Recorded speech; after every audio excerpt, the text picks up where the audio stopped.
Hello, and welcome to Speaker Secrets 2, where top experts share their best tools for confident communication, leading with the heart, and living a life of purpose. I'm your host, SuzeQ, and today I am so excited and honored to have Craig Weiner on the show. Craig, welcome to the show. Thank you. It's a joy and honor to be here with you. Yay. So Craig DC is the director of EFT Tapping Training Institute with his wife, Alina Frank, which Alina was actually on my last show. So it's really lovely to have this power couple come on. Together, they lecture internationally and provide continuing education trainings to licensed healthcare practitioners, as well as mentoring and certifying EFT practitioners. Together, they co-produced the film, The Science of Tapping, highlighting the evidence-based research for EFT tapping.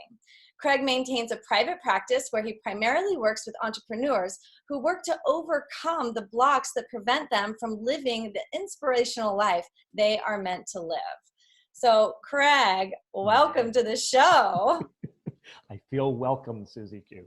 Cool. So, before we get deep into it, I'd love to hear a little bit about your history and what brought you to EFT.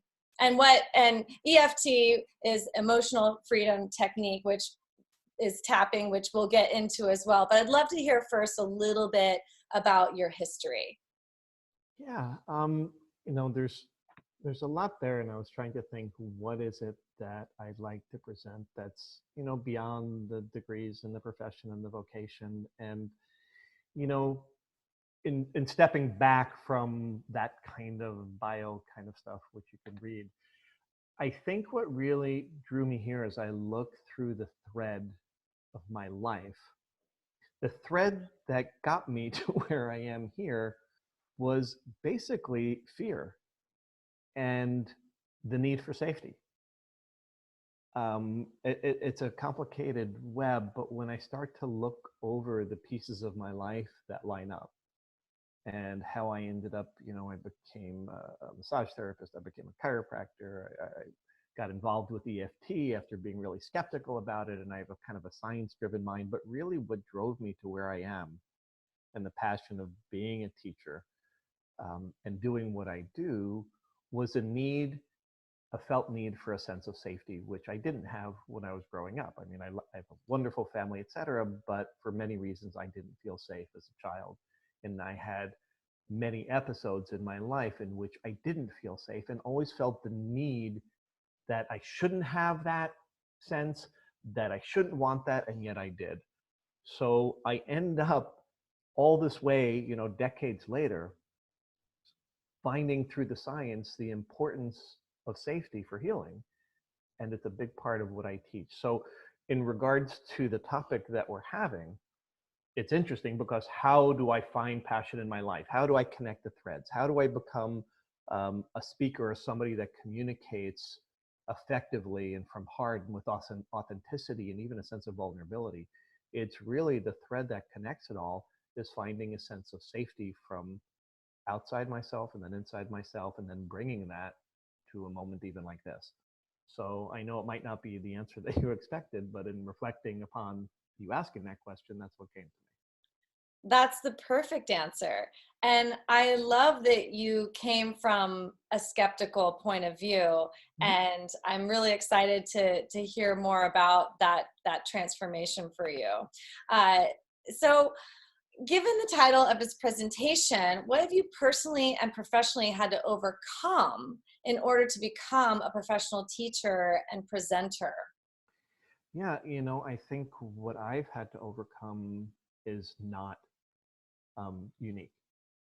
And it's something that I work with clients and teaching and working as I train practitioners all the time, because I was just actually teaching a class online yesterday, and the topic was on public presentations, because one of the things beyond training practitioners in EFT is kind of in the business end of it. And one of those is being a presenter, whatever that is, giving a lecture, teaching online, giving a large presentation, or running a small group, or whatever that is. And, we all have some history of being shy. We all have some history of some fear of somebody in particular or people in general judging us.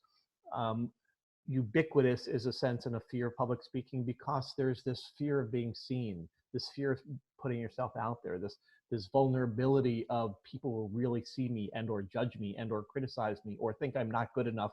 And all those reflections on the outside are generally driven by ones on the inside that we learned when we were young.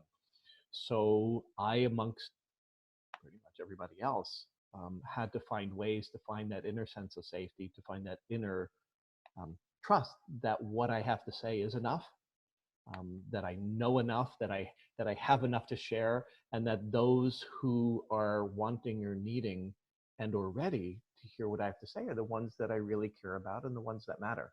And there are other ones that won't, and I don't have to be attached to their thoughts or their judgments, or that what I have to say isn't for them. And that's okay. I no longer have an expectation that what I have to say is supposed to reach everybody.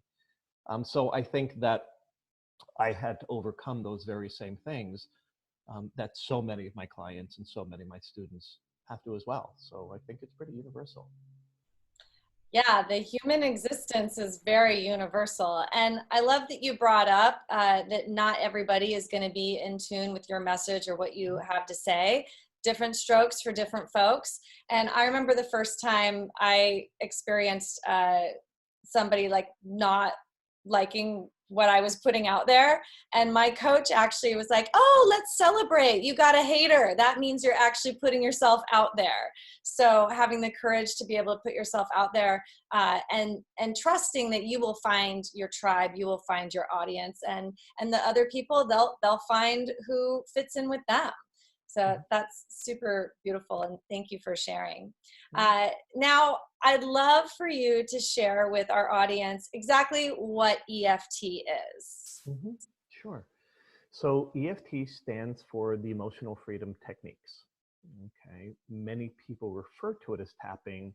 So I would say that EFT includes the motion and the movement of tapping. In other words, we're stimulating different meridian endpoints on the upper part of the body, on the hand and on the top of the head and on the face and on the chest. So these are different meridian acupuncture points.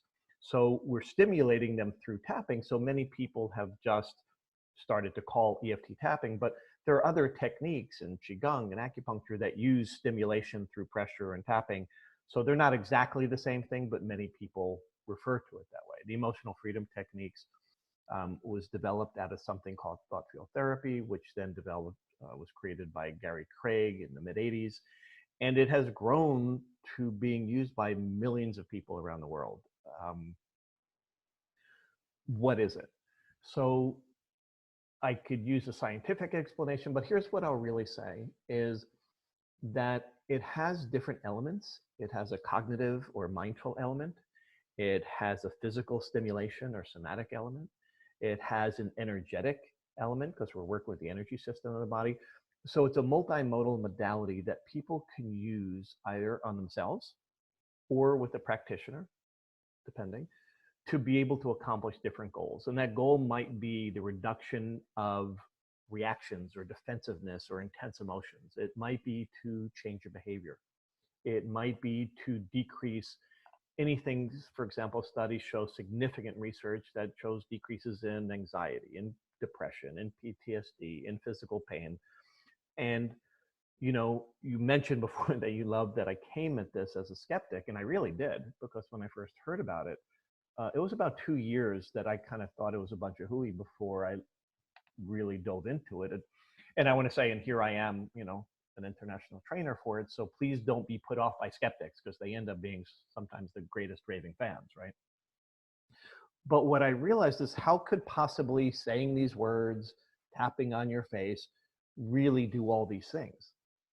And what I came to understand is it's simply our stress response, our physiological stress response, the way that our bodies are wired, the way that our nervous system is wired, often to not feel safe, has to do with our experiences from our past. And so when we use EFT, what we're doing is we're reducing the body's stress response in the face of the subject matter of whether it's anxiety about public speaking, whether it's the fear of being seen, whether it has to do with my self-image and my weight or my appearance, whether it has to do with physical pain that I'm having. So as long as there is a stress response that's exaggerated, whether it's from early adversity and trauma, whether it's just a natural fear, that we can use tapping to help reduce the intense response and then be able to have a more integrated mind-body response that allows us to make a best behavior, a best choice, a best decision. And there's a lot more, but that starts to give you a little bit of a feel. So tapping is the tapping part of the stimulation, which is part of the many different emotional freedom techniques that exist as a body, as a cognitive, energetic, somatic modality. That's a mouthful. Thank you for that clarification. That was something that I always wondered about too, was why there were two names for it. And so now I understand that the tapping is just part of the modality that takes it into the physical.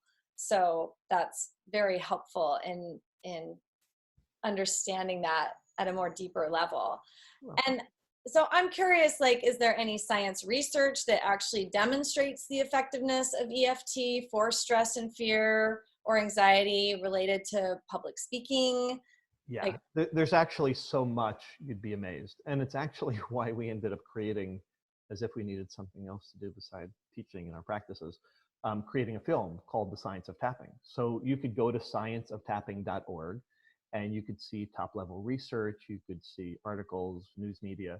So there's actually quite a number of studies just about EFT for using EFT to reduce anxiety and improve communication skills in social work students. Group counseling, these are just different papers I just pulled up this morning. Excuse me. 2018, group counseling with systematic desensitization and EFT to reduce public speaking anxiety. Tapping for what's called PEAS, P-E-A-S, which stands for Presentation Expression Anxiety Syndrome. So I could keep listing them. So there are actually quite a few studies that show that in very short period of time, sometimes in a few minutes, can have a statistically significant result in reduction of perceived feelings of anxiety or stress with regard to communication, public presentation. Especially a lot of them have been done with like university students because they have a lot of people that they can, do research with there. And beyond that, as I was saying, there is research for EFT for pain, for anxiety, for PTSD, for weight loss, for self-image, for food cravings. I could keep going, but this topic is really about excellence. And there's even, for example, in sports performance, some studies that have shown significant increases in sports performance when people are under pressure, for example, yips in golf or basketball free throws. So there's over 100 published studies and there's over 50 randomized controlled trials. So, several meta-analyses. So there's quite a bit of research out there that people don't know and is easily accessible. that's fantastic. I'm excited to check out a little bit more of the science-backed research that is out there. I actually used it yesterday. I went in to teach a meditation class and I totally had a headache from a challenging day. And while they were laid out in Shavasana, I went ahead and tapped out my headache in one round. So I'm curious though, in your work, because you've been doing this for so many years, like, can you give us some examples of how you've seen EFT really shift in your clients? There's, it depends on the person and the topic. There's so many. I was actually thinking about that. And then I figured, you know what, I'll just go ahead and share a story of my own. So I'm now at a point that I'm a comfortable public speaker. An interview like this is not uncomfortable for me, though it used to be. I remember, for example, even so my wife, Alina, has been doing EFT much longer than I have. And so when we first started teaching together, she'd be doing, for example, all the demonstrations and she'd be the primary presenter. And there was a point after a few years that it was kind of clearly my time to take that up and to start doing that. And I mean, I'm not a sweater. I don't perspire much unless I'm exercising very heavily. but I would just start sweating as soon as I got up there to do that. And so I had to start to use my own tapping on myself to be able to do that. And then you reach another level of comfort. And then it really was, the classroom was really not uncomfortable. And even, 20, 30, 40, 50 people, not a big deal. But this last year, we were invited to present at a large conference, about 500 people in Australia. And we had prepared well, and I was feeling fairly comfortable with the presentation. But the day began with people like Dr. Joe Dispenza, and then people, David Hamilton, and one after another. It was as if the bar just kept getting raised higher and higher, and we were the last presenters of the day. By lunchtime, I couldn't be in the room anymore. I was just getting so nervous, and the expectations, because the quality of the presentations were so high, and this is on a big stage and big screens and an auditorium of people. So there I was, starting to freak out, right? And usually I'm the one that is grounded, and Alina, we kind of work with each other as a couple, but at this point I couldn't hold that ground of confidence, and I was starting to feel nauseous, and I hadn't had it in a long time. And of course, it was just at that moment, you can't think rationally, because the blood flow from your brain is leaving your frontal cortex. It's going to the back of the brain. You're in fear and anxiety and seeing people judge you. I can't even talk to anybody. And I went into a state that I hadn't gotten into in a long time. And the only thing that I knew to do was tap, right? And be able to tap on, even though I'm feeling, because when you tap, you start to focus on what are those negative thoughts. I'm worried that I'm going to forget what I'm going to say. I'm worried that I'm not going to be able to, I'm scared that I'm not going to compare to the quality of the speaker before, and people will be disappointed. And then your mind starts to race into even crazier things. I'll fall off the stage, just crazy thoughts that made no sense, but they were there. So tapping, basically to just bring down, we're as prepared as we're going to be. We're going to have fun. We're going to stay connected up there. And it ended up going great, and people loved it and didn't even know we were really nervous at all, or I was. And it was a great learning opportunity, because I think we always have that edge of what's our next greatest challenge, and what's our comfort zone. And as long as we're growing and expanding, we're going to be pushing out against whatever that is. And the ability to also then afterwards, I think, actually share through some blogs and writing, is to share that vulnerability, to share, because the people that I teach is like, you were nervous. It's like, I was dripping. Yes, I was so nervous, and not being shy or feeling uncomfortable about sharing, not being perfect with that way. So I think overall, there's a continual layer of I am what I am. I'm doing the best I can in this moment. It will grow and expand. And it was less before, it's more now. And so, yeah, so that was a really good reminder of, I know that I'm expanding when I'm challenging, and I go through those, and I don't expect them to not happen.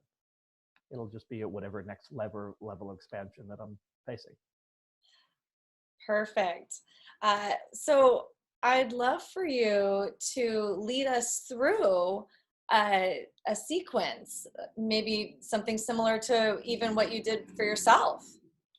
Yeah, so here's the challenge of doing something as a public airing, right? In other words, because the beauty of EFT is that my fear, my anxiety about, let's say, giving a talk, is going to be very different than yours. My fear of judgment, for example, is going to be not just the people out there, but I have a history of being judged by maybe a particular family member or sibling or parent, et cetera.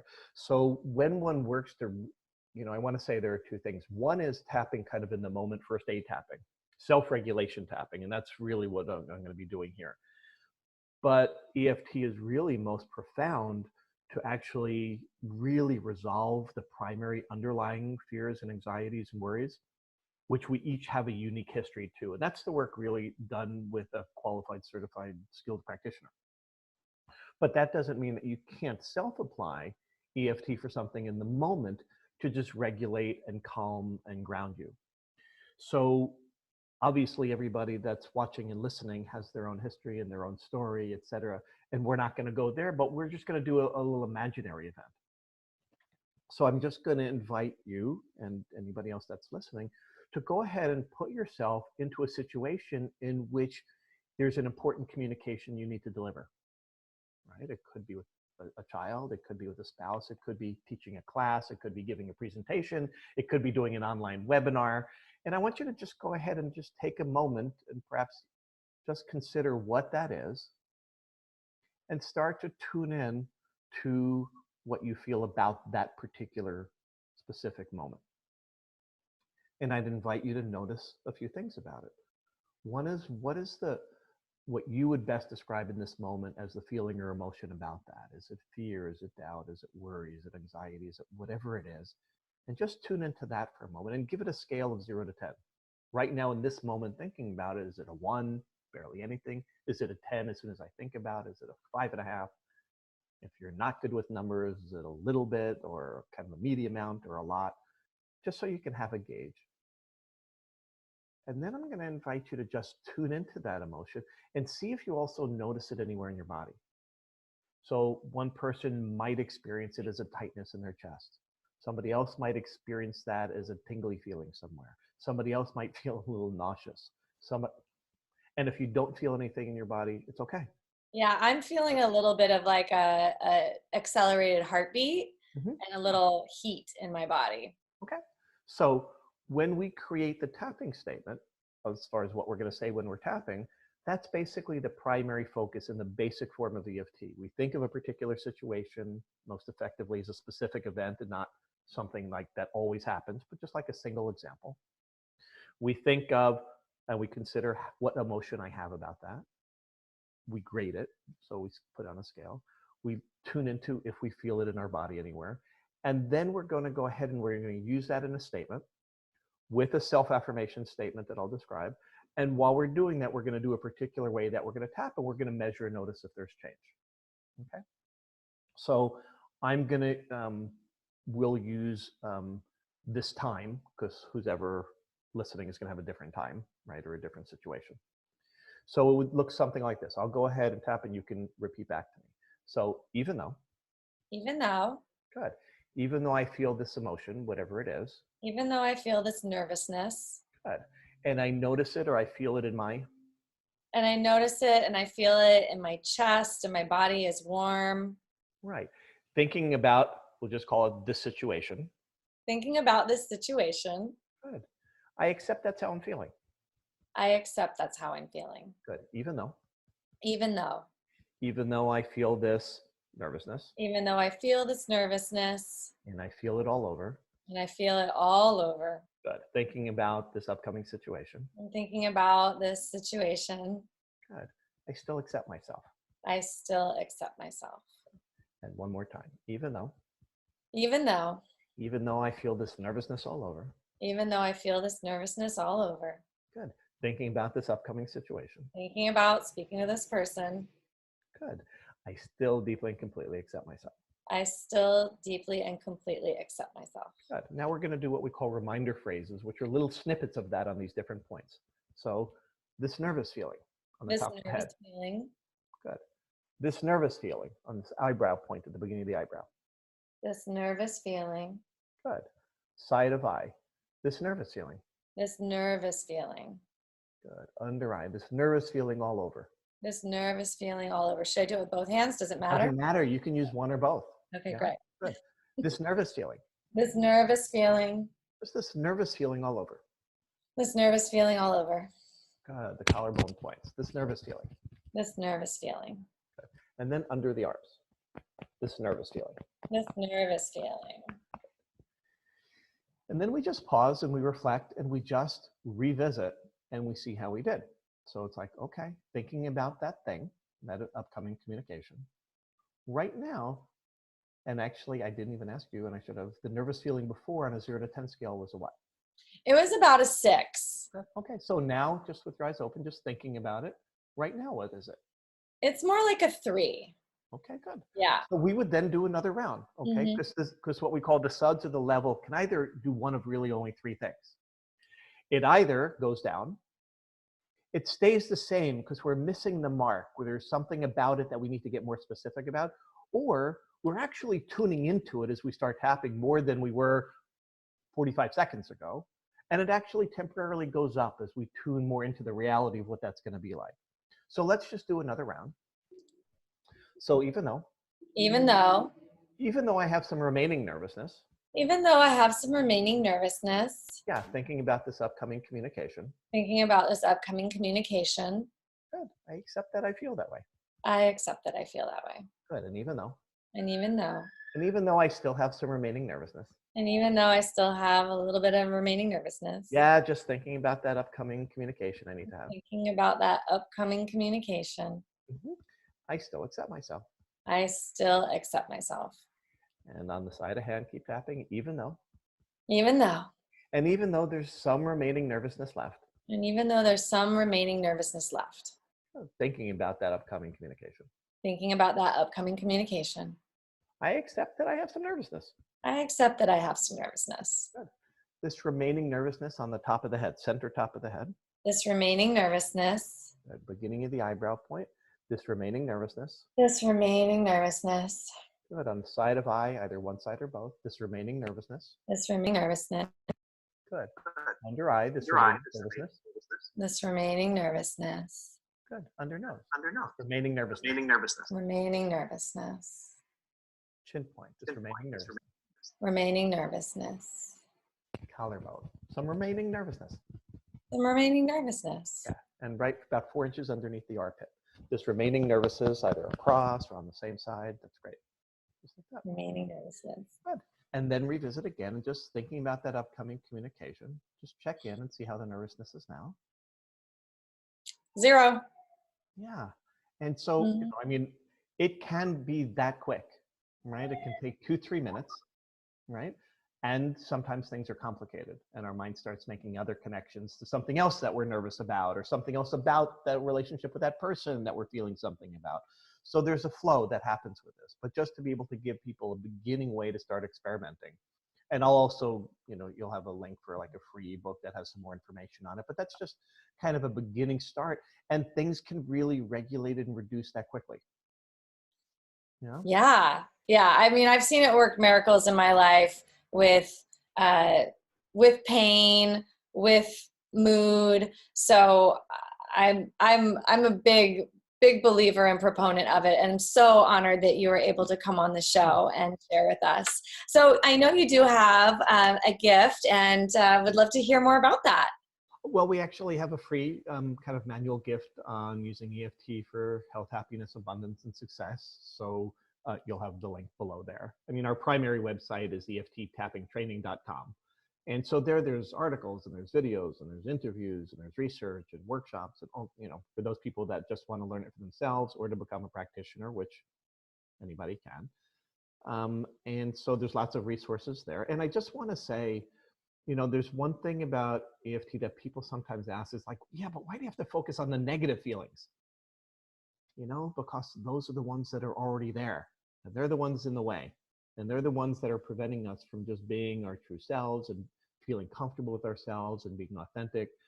And when we're in places of fear and doubt and worry, we can't really be present. We can't be our best selves. So that's really all EFT is focusing on, is that which is already there, to kind of get those boulders out of the way so the river can flow and we can be ourselves and enjoy and have fun and live our lives fully and in an inspired way. So that's really what we're doing a lot of with EFT. That's a really powerful point to end on, that acknowledging that negative so that then it can be dissolved. If you just sweep it under the rug, then there's just dirt under the rug. And that's why I'm not a huge fan of like fake it till you make it. I like to clean out under the rug, and that's exactly what EFT gets to do.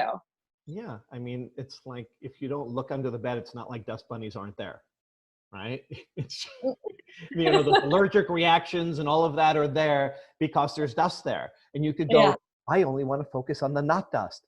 I don't want to look under there. Well, that's not the best strategy for getting rid of the dust bunnies. Or there's lots of phrases that we say is, but it's somebody just said you could dress up a pig, but it's still a pig. You could still, you can put whipped cream on a pile of poop and it's still going to smell. And it's, all the different ways of saying, if you don't address what's in the way, you know, you're not going to see the good stuff that's really there of who we are. And that's all that we're trying to do.